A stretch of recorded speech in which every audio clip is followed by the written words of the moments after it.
Welcome to the Donald POV. I'm Donald Fitzgill Jr., bringing you my point of view on everything I want to talk about, literally everything, and trust me, I've got a lot to say. So without further ado, let's go.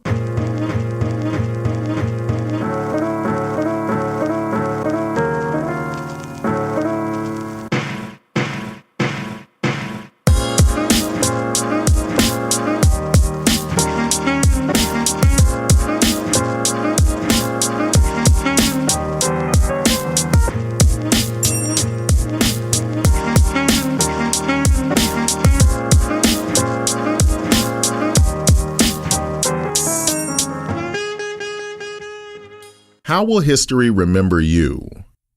This is a tough question that might be impossible to know, but I want everyone listening to answer the question, how will history remember you? In the Egyptian city of Luxor, along many of the walls, there was a certain proverb that was repeated many, many times. This proverb later became the foundation in which many Greek philosophers based their philosophy around. Know thyself. Know thyself. The longer that I live, the more evident it is to me that most people do not know themselves. Benjamin Franklin once said, "There are three things extremely hard: steal, a diamond, and to know oneself."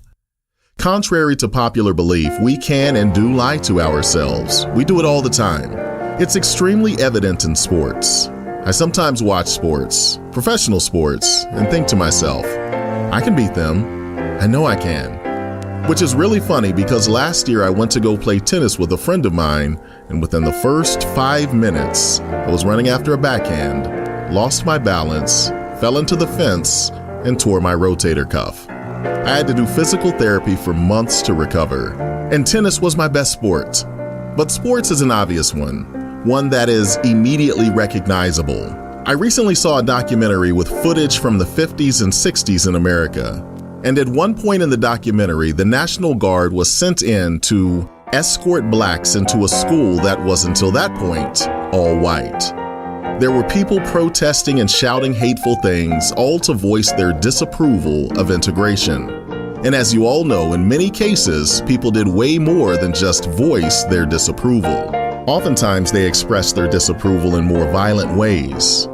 During this same time period, there were interviews conducted with whites in the South as they were leaving church.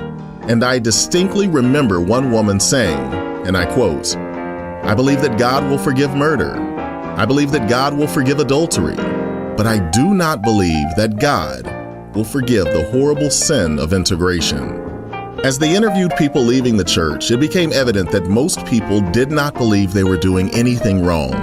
Their idea of racism was slavery and lynchings, and since their actions did not match their perception of what racism was, in their mind, they weren't doing anything wrong at all. But history has a way of telling us who was on the right and wrong side. So again, I ask, how will history remember you? Now, we can brush off the past and say, that was just the time. Or perhaps we can even disagree on who was on the right and wrong side.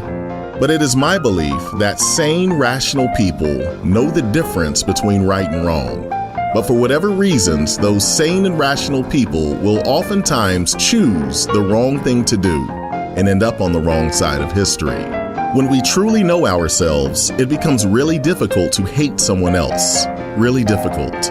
Jesus said, "Why do you see the speck that is in your brother's eye, but do not notice the log that is in your own eye?" Our words and our actions of today will be etched into the history of tomorrow. Our silence and our inaction will be etched into history as well. How will history remember you? Till next time. Well, folks, thanks for tuning in. If you liked what you heard, please tell a friend, and please feel free to connect with us online at thedonaldpov.com or on Twitter and Facebook at thedonaldpov. Also, starting in October, we will have instructional videos that pick up where the podcasts end. These videos will offer a more thorough look at specific topics. Check out thedonaldpov.com for more information. Till next time, I'm Donald Fitzgill Jr., and this is the Donald POV.